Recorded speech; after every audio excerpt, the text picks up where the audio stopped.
అపోస్తలుల కార్యములు 28వ అధ్యాయము. మేము తప్పించుకొనిన తరువాత ఆ ద్వీపము మెలితే అని తెలిసికొంటిమి. అనాగరికులగు ఆ ద్వీపవాసులు మాకు చేసిన ఉపచారం మింతంత కాదు. ఎలాగనగా అప్పుడు వర్షము కురియుచు చలిగా ఉన్నందున వారు నిప్పు రాజబెట్టి మమ్మను అందరినీ చేర్చుకొనిది.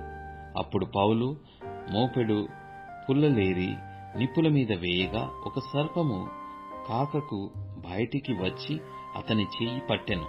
ఆ ద్వీపవాసులు ఆ జంతువు అతని చేతిని వ్రేలాడుట చూచినప్పుడు నిశ్చయముగా ఈ మనుష్యుడు నరహంతకుడు, ఇతడు సముద్రము నుండి తప్పించుకొనినను న్యాయమాతనిని బ్రతకనీయదని తమలో తాము చెప్పుకొనిది. అతడైతే ఆ జంతువును అగ్నిలో జాడించి వేసి ఏ హానియు పొందలేదు. వారతని శరీరము వాచునో లేక అతడు అకస్మాత్తుగా పడి చచ్చునో అని కనిపెట్టుచుండిరి.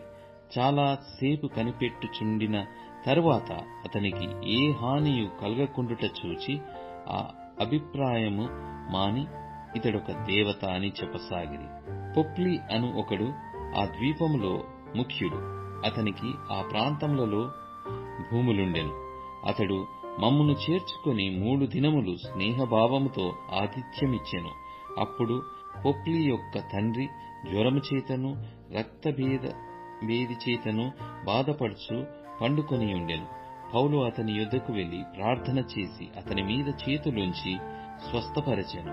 ఇది చూచి ఆ ద్వీపములో ఉన్న కడమ రోగులు కూడా వచ్చి స్వస్థత పొందిరి. మరియు వారు అనేక సత్కారములతో మమ్మను మర్యాద చేసి మేము ఓడ వెక్కి వెళ్ళినప్పుడు మాకు కావలసిన వస్తువులు తెచ్చి ఓడలో ఉంచిరి. మాకు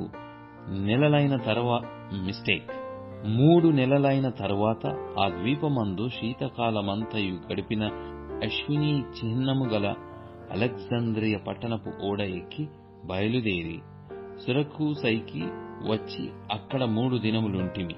అక్కడ నుండి చుట్టూ తిరిగి రేగియుకు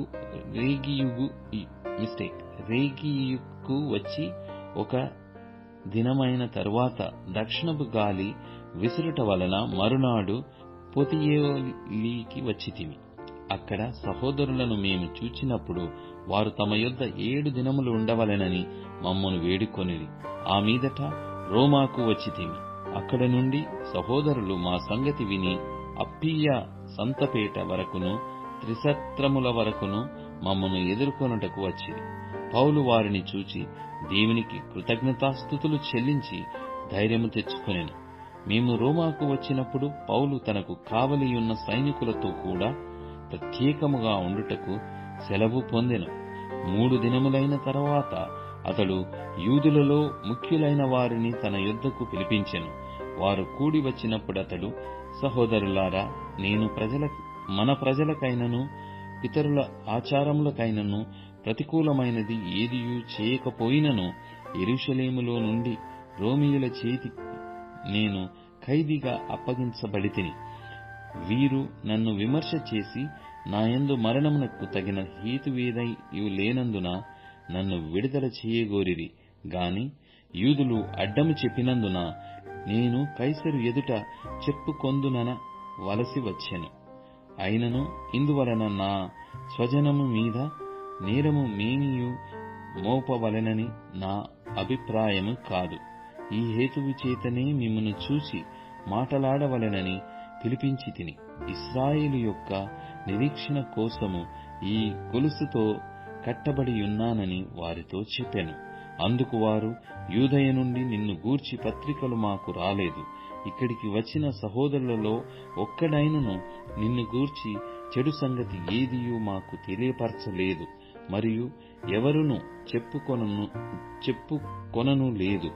అయినను ఈ విషయమై నీ అభిప్రాయము నీ వలన వినగోరుచున్నాము. ఈ మత భేదమును గూర్చి అంతటా ఆక్షేపణ చేయుచున్నారు. ఇంత మట్టుకు మాకు తెలియననిది. అతనికి 1 దినము నియమించి అతని బసలోనికి అతని యొద్దకు అనేకులు వచ్చిరి. ఉదయము నుండి సాయంకాలము వరకు అతడు దేవుని రాజ్యమును గూర్చి పూర్తిగా సాక్ష్యమిచ్చుచు మోషే ధర్మశాస్త్రంలో నుండి ప్రవక్తలలో నుండి సంగతులెత్తి యేసును గూర్చి వివరముగా బోధించుచు వారిని ఒప్పించుచుండెను. అతడు చెప్పిన సంగతులు కొందరు నమ్మిరి, కొందరు నమ్మకపోయిరి. వారిలో భేదాభిప్రాయములు కలిగినందున పౌలు వారితో ఒక మాట చెప్పిన తరువాత వారు వెళ్లిపోయిరి. అదేదనగా, మీరు వినుట మట్టుకు విందురు గాని గ్రహింపనే గ్రహింపరు, చూచుట మట్టుకు చూతురు గాని కాననే కానరని ఈ ప్రజల యొద్దకు వెళ్లి చెప్పుము.